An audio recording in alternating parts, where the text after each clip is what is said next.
दोस्तों नमस्कार। मैं इस समय अनाज मंडी में खड़ा हूं, जहां पर उत्तम घनघस के कार्यालय पर अभी दिग्विजय चौटाला पहुंचने वाले हैं। बताया जा रहा है कि उत्तम घनघस के पिताजी की अभी शीघ्र ही रिटायरमेंट है, जिसकी के लिए जजपा नेता जो दिग्विजय चौटाला है वो यहाँ पहुँचेंगे और उनको बधाई देंगे। दिग्विजय चौटाला से भी बात करेंगे प्रदेश की राजनीति के बारे में, किस प्रकार से वो बातचीत करते हैं और उनके क्या कथन है। आप देख रहे हैं जन आवाज़, मैं आपके साथ सुशील कौशिक।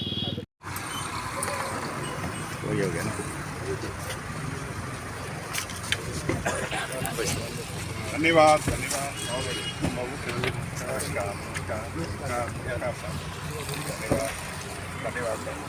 और ठीक हो जाए थोड़ा साइड में।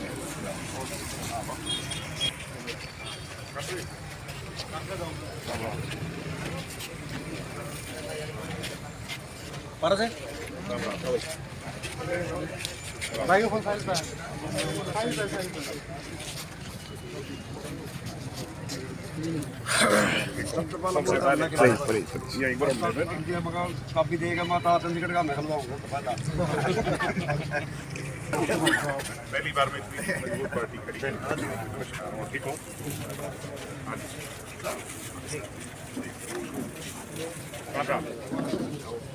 ठीक हो?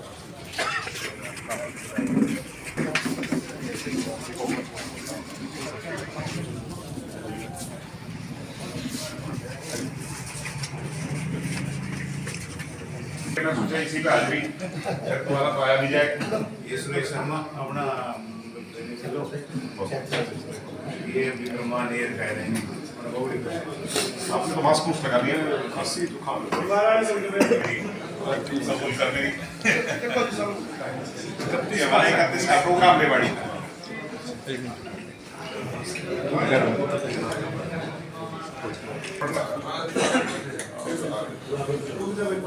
जो थ्री फसल आउट है वो तो खड़ी है। अदरवाइज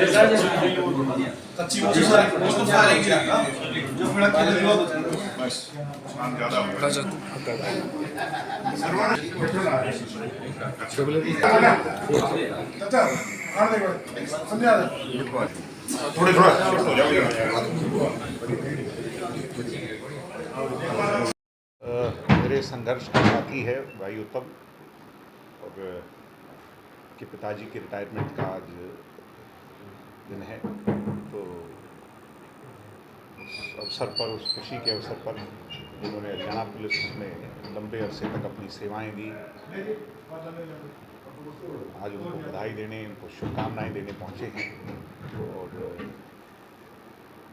होंडा मंडी से तो एक अलग हमारा जुड़ाव है, लगाव है। मेरा तो विशेष तौर पर जब कभी भी मुझे आने का अवसर मिला, चाहे वो 2013 में हमने यात्रा निकाली हो, या उसके बाद कोई चुनावी कार्यक्रम रहे हों, या कोई पारिवारिक तौर पर आने का अवसर मिला हो, यहाँ एक अलग विशेष स्नेह, लगाव, जुड़ाव सदैव मिला है। और आज भी जग जाहिर है, प्रत्यक्ष को प्रमाण की आवश्यकता नहीं, सब लोग फिर अपना आशीर्वाद देने पहुँचे हैं। मुझे खुशी है। 2024 का चुनाव निकट है, गठबंधन को किस तरह से देखते हो? गठबंधन, भाजपा जेजेपी को लेकर के तमाम तरह की चर्चाएं, गठबंधन जो है 5 साल चलेगा, और उसके पश्चात दोनों पार्टियों की सीनियर लीडरशिप ये फैसला लेंगी कि कैसे गठबंधन को आगे बढ़ाना है। ये मेरे अधिकार क्षेत्र से बाहर की बात है, मैं इस पर कमेंट नहीं कर सकता, मगर मुझे ये पूर्णतः विश्वास है कि 5 साल ये सरकार तो पूरी मजबूती से एक दूसरे के साथ चलेगी और आगे भी मजबूती से बढ़ा जाएगी। कांग्रेसियों का आरोप राहुल गांधी पर बदले की भावना से कार्रवाई की जाएगी। मैं कांग्रेसियों की बात से सहमत हूँ, मगर सेल्फ कॉन्ट्राडिक्टरी कैसे हो सकते हैं कांग्रेसी? जब चौधरी ओम प्रकाश चौटाला जी को और डॉक्टर अजय सिंह चौटाला जी को 10-10 साल की कैद हुई थी, तो इन कांग्रेस के लोगों ने लड्डू बांटी थी, मिठाई बांटी थी, खुशी जाहिर की थी,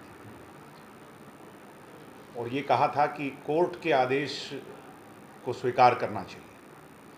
आज अगर एक अदालत उस 10 साल की 20% सज़ा भी राहुल गांधी को सुना रही है, तो इतना पेट में दर्द क्यों है भाई?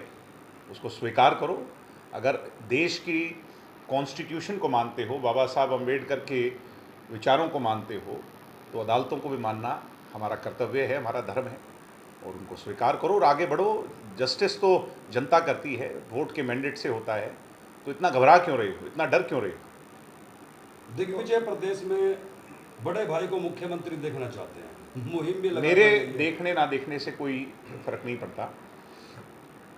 हरियाणा की जनता क्या चाहती है? क्या जो 2019 में दुष्यंत चौटाला को एक नए नेतृत्व के तौर पर देखा और उन्होंने जो डिलीवर किया, जो काम किया, क्या एक पूरा मौका दुष्यंत चौटाला को हरियाणा की जनता देगी? ये तो जनता ने तय करना है। मुझे ऐसा लगता है, क्योंकि हम लोगों के बीच में रहने वाले हैं और लोगों के बीच में जब जाते हैं तो ये कहीं ना कहीं आम तौर पर एक जनमानस की एक भावना है कि एक पूरा मौका दुष्यंत चौटाला को मुख्यमंत्री के तौर पर देकर देखना चाहिए। पढ़ा लिखा, सूझबूझ, नरम स्वभाव का एक व्यक्तित्व है जो आगे जाकर इस प्रदेश को अग्रिम पंक्ति में ले जा सकता है। तो दिग्विजय जी, बड़े भाई को मुख्यमंत्री का सपना देखने की बात कही, नहीं लगता कि प्लेटफार्म अलग से उठाने की भाई या इसमें कोई वो नहीं होता। मैं एज अ लीडर उनको अपना लीडर मानता हूँ और मैं ये देखता हूँ कि वो अच्छे नेता हैं। और सबसे बड़ी बात ये होती है कि जो पॉलिटिकल मैच्योरिटी उनमें कम समय में आई है, इसीलिए आज देश की top leadership cutting across party line, कोई भी पार्टी का हो, उन्हें रिगार्ड करता है, उन्हें इज्जत देता है। तो इससे ये एक आम तौर पर भावना बन गई हरियाणा की जनता की, और हरियाणा की जनता उन्हें आगे बढ़ाना चाहती है। प्रदेश का सरपंच लगातार सरकार के खिलाफ है, धरने प्रदर्शन कर रहे हैं, ऐसे में भाई दिग्विजय का क्या मानना है? सरपंच सरकार के खिलाफ है, सरकार किसके साथ है, मैं इस पे नहीं जाऊंगा। मैं सरपंचों के साथ, मैंने पहले तौर पे दिन पे कहा था कि डेमोक्रेटिक स्ट्रक्चर में पावर्स चुने हुए नुमाइंदों की ज़्यादा होनी चाहिए, और मेरी नाराज़गी भी थी इस बात से कि कैसे आप किसी की पावर को छीन सकते हो। मैंने उस दिन भी कहा था कि इनकी पावर बढ़ानी पड़ेगी, फिर बढ़ाई कि नहीं बढ़ाई?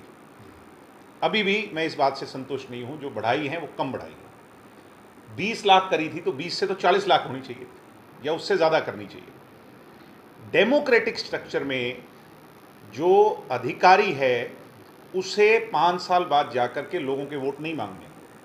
हमने लोगों का हर 5 साल के बाद पेपर क्लियर करना है, टेस्ट देना है। अगर हम गड़बड़ करेंगे तो 5 साल में हमारे साथ न्याय हो जाएगा।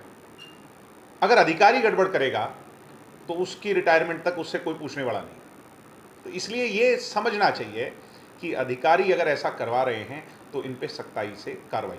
दिग्विजय जी, जनता का कुछ कार्यकर्ता समय को ठगा महसूस करता है। कारण ये है कि 2019 के चुनाव में जिस प्रकार से बीजेपी को जमुना पार नारा देकर और फिर खुद बीजेपी की गोद में जाके बैठ गए। ऐसा है जी कि पॉलिटिकल नारे चुनाव में दिए जाते हैं, इसमें कोई दो राय नहीं कि हमारे लोगों ने भी बात की होगी, बीजेपी के लोगों ने भी कुछ बातें की होंगी। हम विचारों से कांग्रेस विरोधी हैं और कांग्रेस के साथ भी हमने खुले तौर पर यह मैंडेट दिया था 10 विधायकों के साथ कि अगर इन 5-6 चीज़ों पर कांग्रेस चाहे तो हमारे साथ समझौता कर ले, और उन सभी विधायकों को साथ ले आए जिनके दम पर ये सरकार कायम है। वैसा संभव ही नहीं था और भूपेंद्र हुड्डा उसके लिए तैयार नहीं थे, कांग्रेस के और लोग तैयार नहीं थे। सरकार एक स्टेबल देना ये हमारा कर्तव्य है, हमारा धर्म है कि बार बार ऐसी वो ना हो कि लोगों को जो है ना उसमें वो होना पड़े, बीच में अपना मैंडेट देना पड़े। तो हमने एक स्टेबल सरकार लोगों को दी, अच्छे काम हुए। कोरोना काल चलते मैं ये मानता हूँ इसको 5 साल की सरकार नहीं मानेंगे, इसको हम सिर्फ 3 साल की सरकार मानेंगे। 3 साल में जो काम हुए वो कैसे हुए और कोरोना काल में कोरोना हरियाणा में कैसे निपटा गया, वो भी एक रिमार्क है। दिग्विजय युवाओं के दिलों पर राज करता है, युवाओं को क्या संदेश देना चाहो? युवाओं को अच्छा आगे बढ़ें, और हरियाणा एक जो है ना डेवलपिंग स्टेट है और एक ऐसे स्तर पर आज आगे बढ़ रहा है जहाँ पर शिक्षा, खेल और जॉब अपॉर्चुनिटीज़। अब आप ये देखो कि मारुति की सबसे बड़ी इन्वेस्टमेंट कहाँ आई है? हरियाणा में आई है। जैपनीज़ बैटरी की कंपनियाँ कहाँ आ रही हैं? हरियाणा में आ रही हैं। लिथियम बैटरीज जो वर्ल्ड में रिनाउंड आज के दिन एडवांस टेक्नोलॉजी है, हम देख रहे हैं ये आजकल सारे जो ई बाइक्स चल रहे हैं, ई गाड़ियाँ चल रही हैं, वो हरियाणा में बनने जाएंगी। ऐसे ही हरियाणा में इंटरनेशनल एयरपोर्ट आ रहा है। हरियाणा चारों तरफ से अकेला ऐसा स्टेट है जो सड़क की जो है ना उससे आज सबसे डेवलप्ड है। तो हरियाणा मैं तो पूरे देश के युवाओं को कहूँगा कि अपनी निगाहें जो हैं वो हरियाणा पे रखें। हरियाणा आगे बढ़ेगा और हरियाणा के युवाओं से कहूँगा कि make the most of this opportunity. Haryana के अंदर जो रोजगार के आने वाले अवसर हैं उसमें अपना भविष्य। जी भाई, पेंशन वृद्धि पे जनता के साथ धोखा हुआ है। जजपा का नारा था कि एक मुश्त पेंशन बढ़ाई जाएगी। अब मैं यही तो कहता हूँ बार बार कि 10 सीटें हमारे पास हैं। 45 सीटें होती तो आप ये क्वेश्चन ठीक मेरे से पूछ सकते। हमारे पास 10 सीटें हैं, हमें मिलजुल करके चलना है। सहयोगी तरह है सही, हम जितना हमें मत मिला उस हिसाब से हम पेंशन बढ़ाने में अभी कामयाब हुए हैं। मगर राजनीतिक लोगों की भूख कम नहीं होनी चाहिए लोगों के सेवा के प्रति। वो हमारा लक्ष्य अभी भी ये है कि उसको 5100 कैसे 5 साल में। हमारा अंतिम सवाल आपसे ये है, 2024 में आपको क्या लगता है, गठबंधन रहेगा या नहीं? मुझे तो, हम सकारात्मक सोचते हैं ना, हम नकारात्मक क्यों सोचें? तो सकारात्मक सोच के लोग हैं। आज देश के हालात ऐसे हैं कि ना तो मोदी का ऑल्टरनेटिव है और प्रदेश के हालात ऐसे हैं कि ना दुष्यंत चौटाला का alternative. Thank you sir. Thank you. दोस्तों, तो सुना आपने जज्बा नेता दिग्विजय चौटाला ने जिस प्रकार से बेवाक बातचीत करते हुए बताया कि वो और प्रदेश की जनता एक बार दुष्यंत चौटाला को मुख्यमंत्री देखना चाहती है, क्योंकि जिस प्रकार से पिछले 5 साल में दुष्यंत चौटाला ने प्रदेश के विकास कार्य किए हैं, कहीं ना कहीं एक परिपक्व नेता के रूप में वो उभरे हैं। इसके अलावा कांग्रेस के वरिष्ठ नेता राहुल गांधी के बयान पर उन्होंने कहा कि जिस प्रकार से राहुल गांधी को न्यायालय ने सज़ा सुनाई है, उसको लेकर कांग्रेसियों को अपना समय भी याद करना चाहिए। उन्होंने कहा जिस प्रकार से ओम प्रकाश चौटाला और अजय चौटाला को 10-10 वर्ष की कैद होने के बाद कांग्रेसियों ने लड्डू बांटे थे, तो आज कांग्रेसियों को भी न्यायालय का सम्मान करना चाहिए। आप देख रहे थे जन आवाज़, मैं आपके साथ सुशील कौशिक।